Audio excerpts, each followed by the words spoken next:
Hello and welcome back to my YouTube channel. This is a My Little Pony analysis video. And remember, my content is not intended for children under the age of 13 years old. And if the comments are set up, it's because YouTube did it, not me. This is because I'm a teen and I try to appeal to teen and adults in this fandom. So, hello and welcome back. I'm going to be looking back at the third Equestria Girls film, Friendship Games from 2015, and its five sorts that take place right before it. If you somehow have not seen these and don't want to be spoiled, check out the description where I've linked the movie and the sorts. And speaking of those sorts, let's talk about those five sorts, starting off with the science of magic in no particular order. The plot follows the Rainbooms in Canterlot High School's classroom for band practice, finding Sunset Summer using lab equipment to try to analyze equestrian magic. It's very simple. So, I like in this little sort that Sunset's starting to explore the magic a bit, because I felt like that was really it wasn't brought up enough in the Equestria Girls franchise, how weird their magic was in the first two films, and I think it's good that we're finally looking into it a little more deeply. Obviously, we didn't get a lot because of its runtime. It was very short. So the next sort is Pinkie Spy.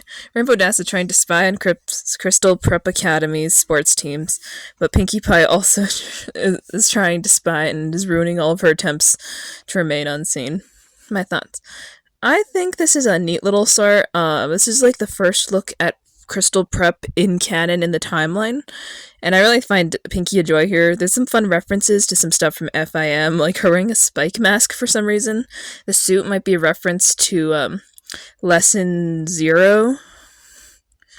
Is it Lesson 0? Or no, it's About Time that I'm thinking of. But Rainbow Dash is a little bit annoying. It's sort of Equestria Girls does this. I think I'm going to circle back to the Rainbow Dash towards the end of this, so don't worry. The third sort is All's Fair in Love and Friendship Games. Lyra, Heartstrings, and Sweetie Drops compete to earn a spot on the Wonder Colts team in the Friendship Game tryouts. So my thoughts. This is definitely a sipper's dream if you're one of those Equestria Girl sippers that finds Lyra and Sweetie Drops, or as I call her, Bam Bam, a couple in this context, and I think they are in the human world just as the pony world. Also, the little costumes they do are pretty cool. Like, one of them's a reference to Aloysius. I totally didn't have trouble trying to say that, and amongst others towards the end, so that's neat. They also both make the team and get disqualified pretty quickly in the actual movie, but that's not the point. Number 4, Photo Finished. The plot follows Photo Finished getting too carried away when Vice Principal Luna asks her to take pictures for the Canterlot High yearbook. My thoughts. I find Photo Finished very invasive in this one. She does get her job done very well and takes some pretty cool photos for the yearbook, but imagine those poor students just living their lives, and then Photo Finished and her random crew sew up, take photos of them, disrupt whatever they're doing, and leave. No, without asking consent or anything. Just a little wild, you know? So let's talk about the last sort. A banner day. Last century, microchips and sandalwood have conflicting ideas on their welcome banner for Crystal Prep Academy, and then they fight and make a banner that the principal vice principal likes. I kept going to call her principal. And they're told they have to make more and then panic. It's a super basic one. Really basic. It's basically just these 3 boys fighting over the banner theme. Principal Luna sewing up and being like, "Oh, I like what you made." And then their faces when she says they need more.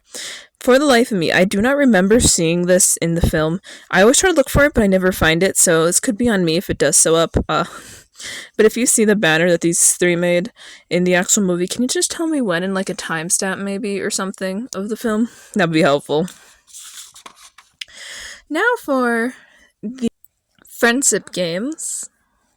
Follows Canterlot High School preparing for an exciting event that only happens every 4 years, the Friendship Games, which they will be competing against a rather formidable opponent, the Shadow Bolts from Crystal Prep Academy, in a series of academic and athletic challenges.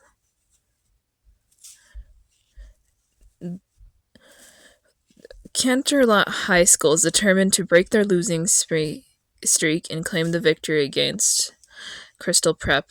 And Sunset Simmer is trying to contact Twilight Sparkle to figure out why they keep randomly ponying up, aka Main Six, but can't get through to her for some reason.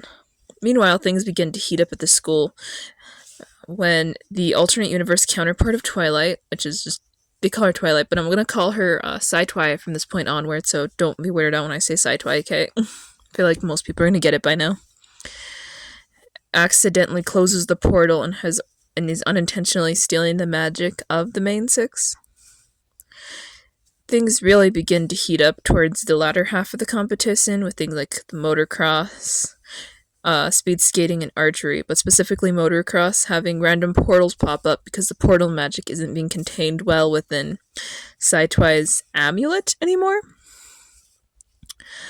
Throughout most of the competition, also the rivalry begins to really heat up towards the end when Crystal Prep's headmaster tells Sci-Twi to release all the magic so they can use it to both win and quote-unquote understand it, which she ends up doing and turning into Midnight Sparkle.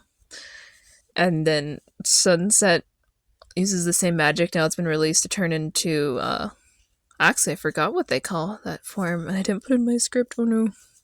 Whatever her form is called, I guess Prime Sunset is what I'm gonna call her for now, and sows the light to Sci-Twi, and basically she joins the friend group from that point onwards, and fun music and stuff.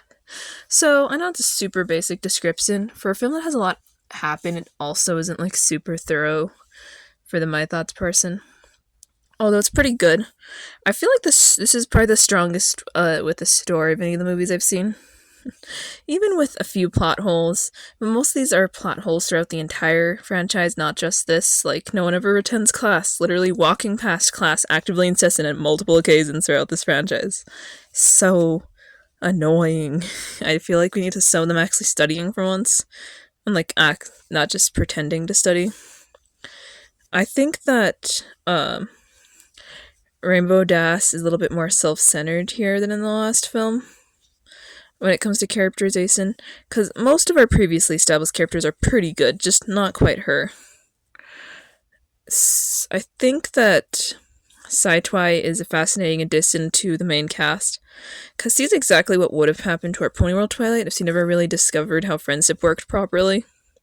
And her corrupted form really reflects her desire to learn about everything and understand it, but the lack of ability to do so in the human world. The Crystal Prep kids are best described as unremarkable, and I can only remember one of their names, and that's Sour Sweet.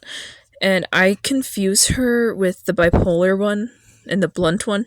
I don't know what she is, you can correct me, I don't think it matters that much. There are a few others they have the depth of spoons, they don't really become important throughout this. And I mean it, I really can't find much to say about them. The headmaster is definitely like the weakest villain of this franchise. He really doesn't do much other than, haha, I manipulate children, and I get away with it too. Because like he does, like Twilight transfers or Sci-Twi transfers to Canterlot High, but they just let Miss Cinch go just so she won't report them. So she probably just goes back to tormenting children again. I don't know, finding a new protege. So that's interesting. And part of Sci-Twi's motivation was actually, for even being in the friendship games, was because he was blackmailed into it because he wanted to do a private study program, which he completely drops by then. So he's like, oh, this doesn't matter anymore. Which is probably good, because independent study kind of just translates into independently getting sad for most people. I really think that we could have had a better villain in her, but, the song was really good, so that's always a pro. I guess I really like the transformations here, like Sci-Twi into Midnight Sparkle and whatever Sunset turns into that I forgot the name of. And I found it very, very cool. I think these are the best done designs for these characters as far as transformations have done so far in this series, because I feel like they're a little cringe in the previous films, just a little bit. I've always thought that, though. The voice acting is fairly good. I don't really think there's a ton to say. I can't think of any moments where the characters have weird line delivery or awkward dialogue or anything like that.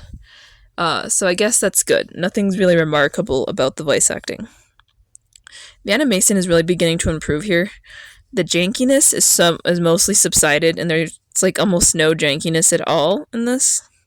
And the outfits on a few of the newer characters are better, although those boots are still on like the main girls, and I don't like them. They're still clunky and janky, and they need to be changed, and they will be changed after this. This is the last time we really see these prominently, so yeah.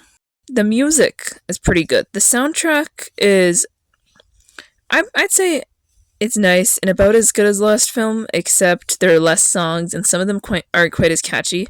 But there aren't any intentionally cringe songs either in this portion, so do with that what you will. I sang to most of them as I watched a little bit. I'm willing to admit that. The Friendship Games is the first song, and it's sort of our intro song, and it's just mid like most of the intro songs. I do like it, but that's more on a nostalgic level, not on a I choose to listen to this level. The prep rally song, or the CHS song, it's good, but I don't know why it has to start off so demoralizing. Like, Rainbow could do better. And the end is pretty good, though. That's the part that stands out. Like, you could skip the first half and just go to the end, and you'd enjoy it more. The next song is I Know There's More That's Out There, and this is one of those I Want type songs that Disney has, and I'm not a huge fan of most I Want songs. It's not really my type, but this one does have a neat little foreshadowing on where Saito is like, another me I haven't met, and then she meets herself, meets Pony Twilight at the end, so like, that's neat. I find that cute. Akadeca. I've never actually figured out how to say that song's name. I just know it's one of my favorites in the soundtrack. I listen to it more often than the others from this movie because it has a really nice, I don't know, it's not usually my type, but I like this one a lot because it's creative visually and stuff. Unleash the Magic is a pretty great villain song, and the only thing about it is I felt like it should have been longer to some extent than it ended up being, and I find that kind of sad. Although we haven't gone to the very last song, which is the end credit song, right there in front of me, which is okay. It's probably my third favorite from the movie, actually, but not quite as good as the two previous end credit songs. We Sound Like Rainbows will not be beaten by this. So my first impressions of this film were interesting, because I remember seeing a trailer and then waiting for it to be added to Netflix, and I was super excited because we're going to see Sai Twi finally, who was teased at the post-credit scene from the last movie. And I was like, when I first watched it, I didn't like it as much as I thought I would. I think I had too high of expectations, and I learned after this to lower them a lot. But the post-credit scene for this movie kind of blew my mind because it confirmed the canonicity of this franchise and its exact placement in the timeline by confirming that it takes place at the same time as the end of season 5. Exactly. The shorts for this that I talked about earlier, I didn't know these had come out until a little over a year of this movie being released, because I found them on YouTube while looking for literally anything about the Legend of Everfree, because I noticed the updates went dead for just a little bit when people were talking about it. So that's like fast. So that's like how I found out about these, and now I'm talking about them today. So clearly, I like them. They're cute for the most part. Let's do closing thoughts. In short, this is one of the better story-wise films, and it has a pretty solid soundtrack, but it didn't really capture my attention in the same way as the first two. Probably because I was just a little bit older, that's my main guess. And it's definitely worth checking out, so check my description for the links for them because I want you to be able to check it out. And remember to like and subscribe if you enjoyed my content. I'm trying to get to 400 subscribers by the end of the year. And I would love to see you be a part of my community. Bye.